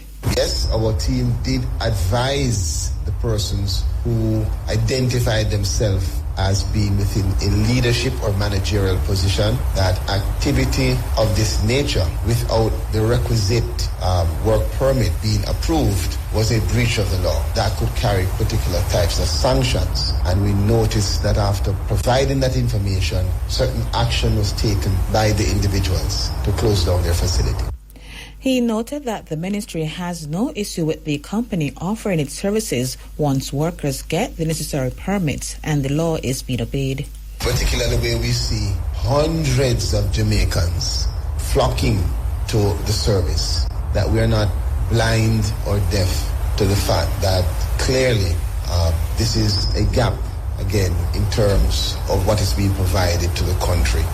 And so we have no difficulty in entertaining the regularization of these individuals so that they can continue their operation once they have complied with all legal requirements addressed whatever sanctions, if any, that come arising from our passage of the information we received to the JCF, and once they're in full adherence with the laws and regulations of Jamaica. Minister of Labour Pernell Charles Jr. In light of a 6% increase in motor vehicle theft, the police are urging citizens to safeguard their vehicles. According to training officer within the Stolen Motor Vehicle Unit, Detective Sergeant Joseph Morris, data show that leading divisions for car theft include St. James, St. Andrew North, and St. Andrew Central. More specifically, areas of concern include Halfway Tree and New Kingston, as well as community hotspots such as Mona, Hope Pastures, and Richmond Park. Statistics also reveal that there are areas known for scrapping stolen vehicles.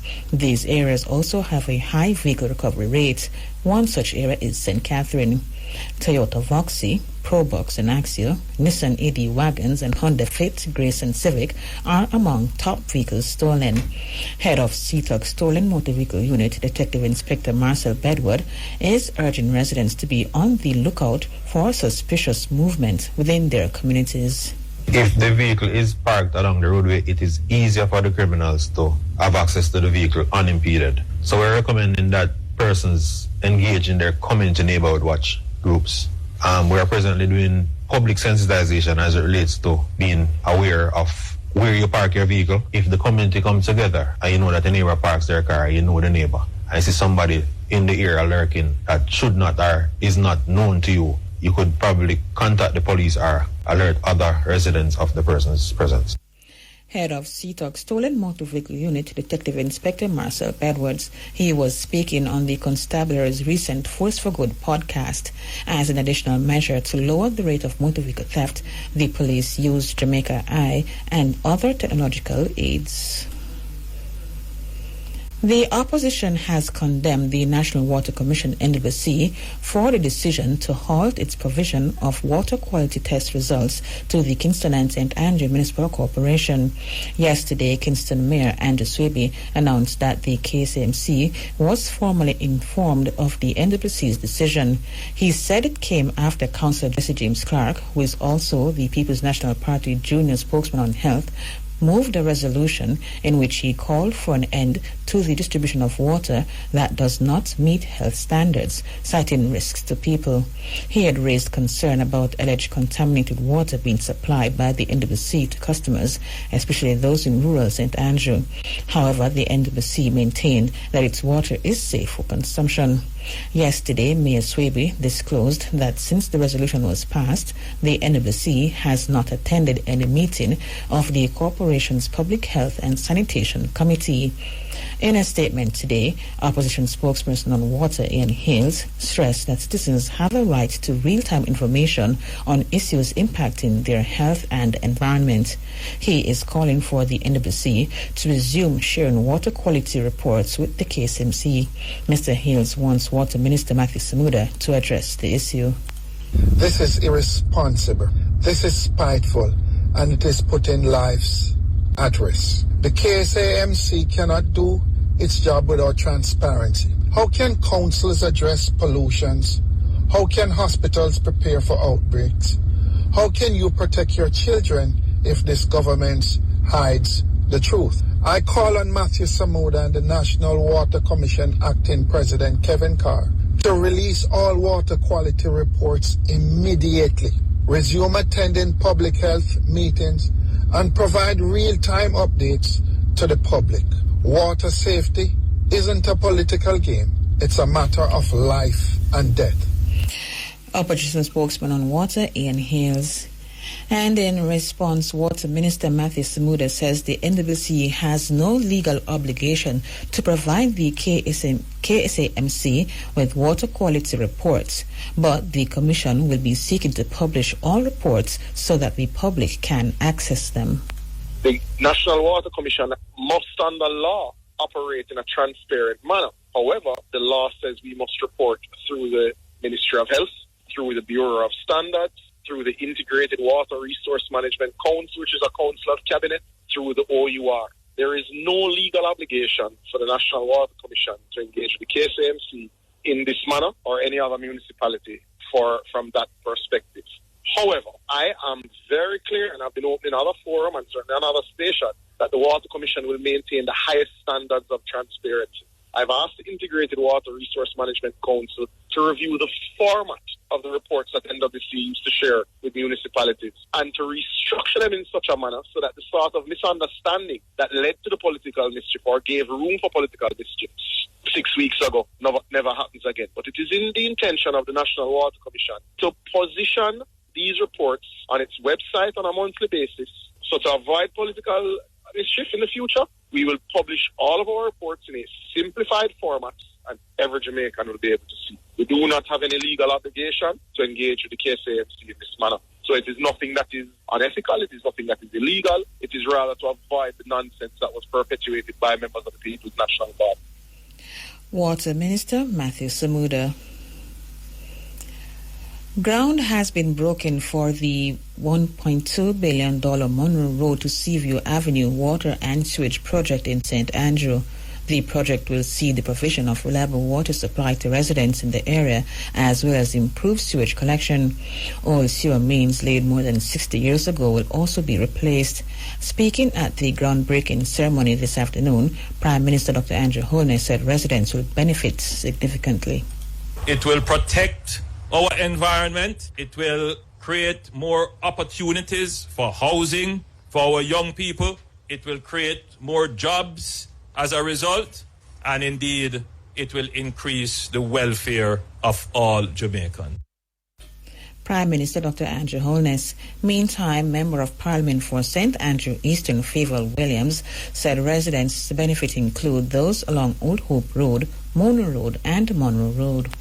So this, of course, is a dual initiative that will directly benefit residents along Old Hope Road, Retreat Avenue, Seymour Avenue, New Kingston, Seaview Avenue, Mona Road, Wellington Avenue, and Monroe Road.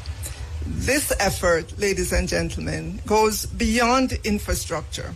It supports urban development, enhances customer service, and addresses long-standing issues tied to aging systems and on-site disposal. The Monroe Road to Seaview Avenue pipeline project represents more than the installation of pipes. It represents development, partnership, and a shared commitment to improving lives. Member of Parliament for St. Andrew Eastern Favour Williams and Member of Parliament for South Eastern St. Andrew Julian Robinson welcomed the project. I'm happy that we are at this point. I'm happy that the project is being implemented. It will certainly enhance both sewage and water supply to an area where, as I mentioned, volumes of individuals who live in that area are increasing exponentially. And it is in keeping with the overall growth and development of these communities. Member of Parliament for South East St. Andrew Julian Robinson. And Prime Minister Dr. Andrew Holness said most of the National Water Commission's underground infrastructure could break down at any time, but his administration is invested in fixing them. He made the statement at the handing over of pickup trucks to the NWC yesterday. He said the government is working to address the issue quickly.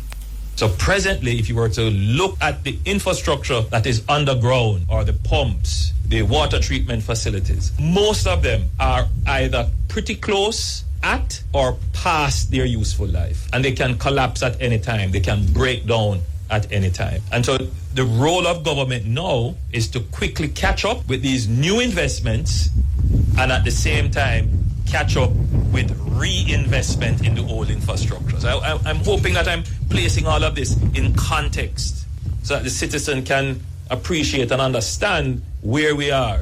So when you say nothing now go on today, it's because nothing wasn't going on for a long time. And it is only today that something actually are going on. But it is going to take time for it to impact you directly in the circumstances that you experience daily. Mr. Holness reiterated that his administration is not to be blamed for the state of the water infrastructure.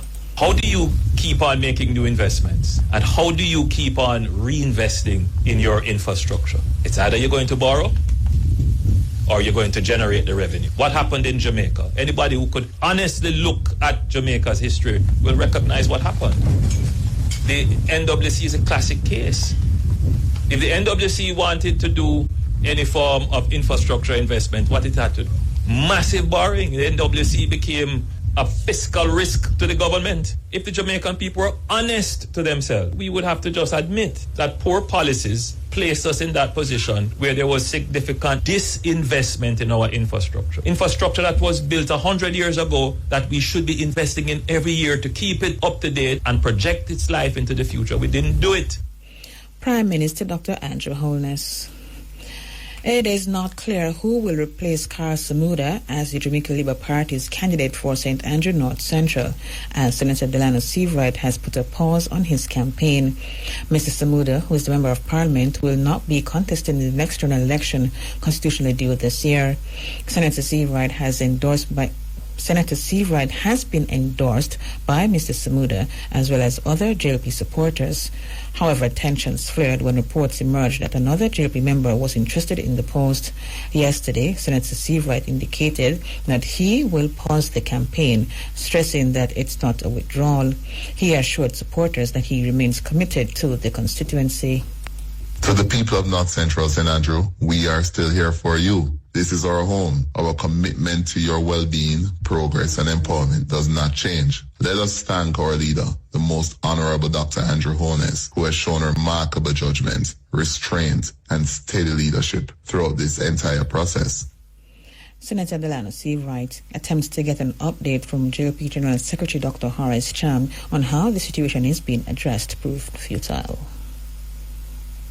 Jamaicans are being urged to take steps, including cutting back on the use of salt, to prevent hypertension. The appeal is being made by Health Education Officer at the Heart Foundation of Jamaica, Kayande Lewis. Her call comes ahead of World Hypertension Day, which will be observed on Saturday under the theme, Measure Your Blood Pressure Accurately, Control It, Live Longer. Noting that 1 in 3 Jamaicans is hypertensive, Ms. Lewis said in addition to shaking the salt habit, Jamaicans must limit their intake of ultra-processed food items such as soup mixes and eat more fruits.